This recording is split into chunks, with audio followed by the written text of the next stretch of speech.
आप नरेंद्र मोदी के प्रचार और इंडी गठबंधन के प्रचार का अंतर देखिए। विपक्ष का प्रचार केवल प्रेस कॉन्फ्रेंस, रैली और रोड शो तक सीमित है। पीएम मोदी हर वर्ग के इन्फ्लुएंसर से मिल रहे हैं, कॉन्क्लेव कर रहे हैं, तीसरे टर्म का प्लान डिस्कस कर रहे हैं। विपक्ष एडवांस टेक्नोलॉजी का प्रयोग नहीं कर रहा, बल्कि मैनुअल ट्रांसलेटर पर डिपेंडेंट है। पीएम मोदी गैर हिंदी भाषी जगहों पर भाषण के लिए एआई तकनीक का इस्तेमाल कर रहे हैं। और यह नरेंद्र मोदी की सोच हमेशा से रही है टेक्नोलॉजी की। 2014 में मुझे याद है, जब नरेंद्र मोदी पहली बार चुनाव लड़ रहे थे, उस जमाने में उन्होंने वो जो इमेज अपनी 3D टेक्नोलॉजी के जरिए जो है उनकी वो होते कहीं थे और ऐसा लगता था 3D इमेज बन जाती थी और वो सामने भाषण दे रहे हैं। उस जमाने 2014 में वो नरेंद्र मोदी ने वो टेक्नोलॉजी यूज कर ली थी। विपक्ष एक दिन में ज्यादा से ज्यादा 1 या 2 रैली कर रहा है। पीएम मोदी हर दिन 3-3 राज्यों में 4-4 जगहों पर रैली कर दे रहे हैं। विपक्षी नेताओं में आपसी लड़ाई अब भी जारी है, एक दूसरे के लिए कैंपेन भी शुरू नहीं कर पाए, सब अपना अपना अलग कैंपेन चला रहे हैं। पीएम मोदी एनडीए गठबंधन और बीजेपी नेताओं के लिए अलग अलग राज्यों में rally, road show, door to door campaign सब करवा दे रहे हैं।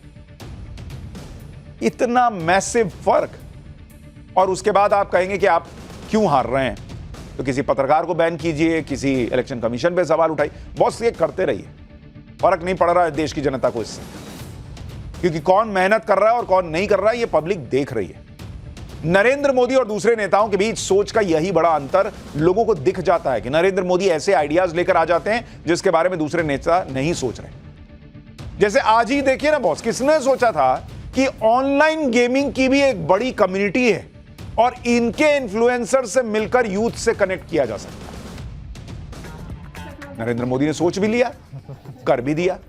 देश के टॉप ऑनलाइन गेमर से पीएम मोदी की मुलाकात का आज ही एक वीडियो आया जिसमें PM Modi online gaming influencer से बातचीत करते दिख रहे हैं। इस बातचीत का पूरा वीडियो बाद में रिलीज होगा, लेकिन अभी जो हाइलाइट्स आई हैं उसमें दिख रहा है कि इस दौरान पीएम नरेंद्र मोदी ने भी ऑनलाइन गेमिंग में हाथ आजमाया।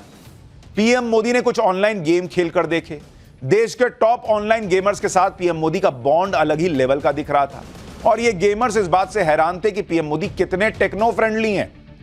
और नरेंद्र मोदी 73 साल के हैं बॉस, लेकिन यूथ से देखिए, कनेक्ट देखिए और ऑनलाइन गेमिंग के बारे में कितना जानते हैं, वो गेमर्स हैरान थे बॉस।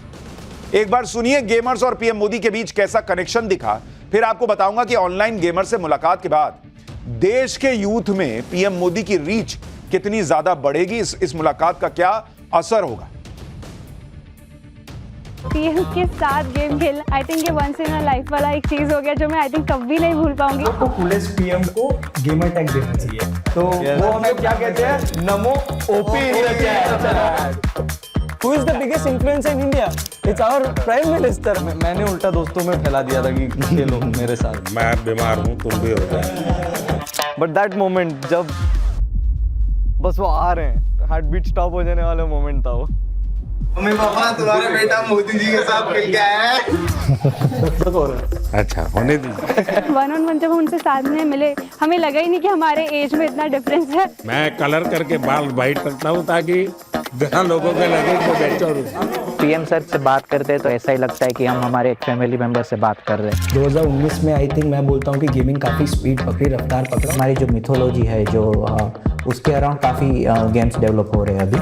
गवर्नमेंट इज रिकॉग्नाइजिंग हमारी क्रिएटिविटी। अरे सब कुछ मेरे आने के बाद हुआ। क्या आपको फेस करना पड़ता है गेमिंग एंड गैम्बलिंग, इन दोनों की लड़ाई आपके सामने आती होगी, तब आप कैसे हैंडल करते हैं? सर आरएमजी और स्किल बेस्ड गेमिंग को बहुत हाई टाइम हो गया कि डिफरेंशिएट करें। और क्या लगता है लड़कियों का इसमें आना कितना संभावनाएं बढ़ती है? जब मैंने शुरू किया था तो मेरे पास भी 100-200 ऐसे लड़कियों के मैसेज आते हैं कि हमने आपको देख के स्टार्ट किया। हमारे इंडिया में भी लड़कियां टेक फील्ड में और गेमिंग फील्ड में आगे आ रही हैं। आप देख रहे हैं नरेंद्र मोदी को, ऐसा लग रहा है कि 6 युवाओं के बीच एक और युवा ही बैठा और वो मजे मजे में कह भी रहे हैं कि मैं अपने बाल सफेद करता हूं ताकि थोड़ा मैच्योर दिखूं। लेकिन सवाल यह है कि पीएम मोदी लोकसभा चुनाव के प्रचार के बीच में अचानक ऑनलाइन गेमर से क्यों मिल रहे हैं भाई? इससे बीजेपी को क्या फायदा होगा?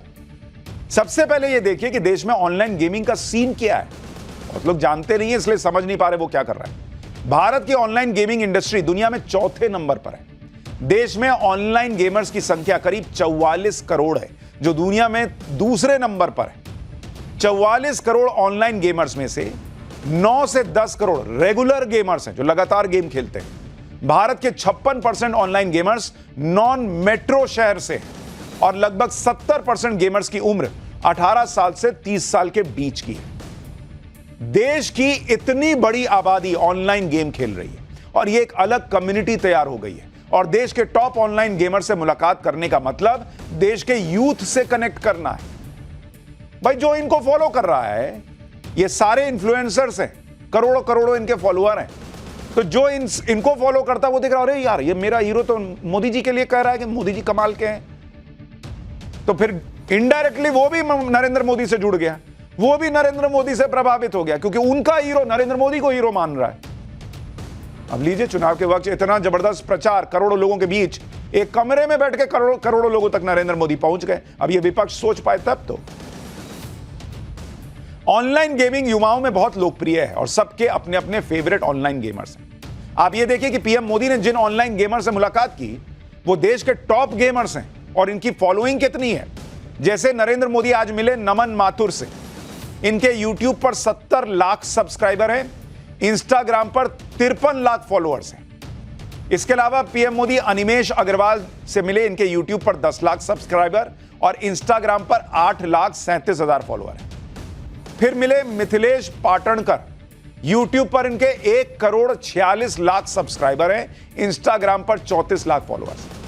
पायल धारे, यूट्यूब पर 37 लाख इनके सब्सक्राइबर हैं, इंस्टाग्राम पर 31 लाख फॉलोअर। अंशु बिष्ट, यूट्यूब पर 38 लाख सब्सक्राइबर का बेस है इनका, इंस्टाग्राम पर 17 लाख फॉलोअर। गणेश गंगाधर, यूट्यूब पर 1,58,000 सब्सक्राइबर हैं, इंस्टाग्राम पर 57,000 फॉलोअर।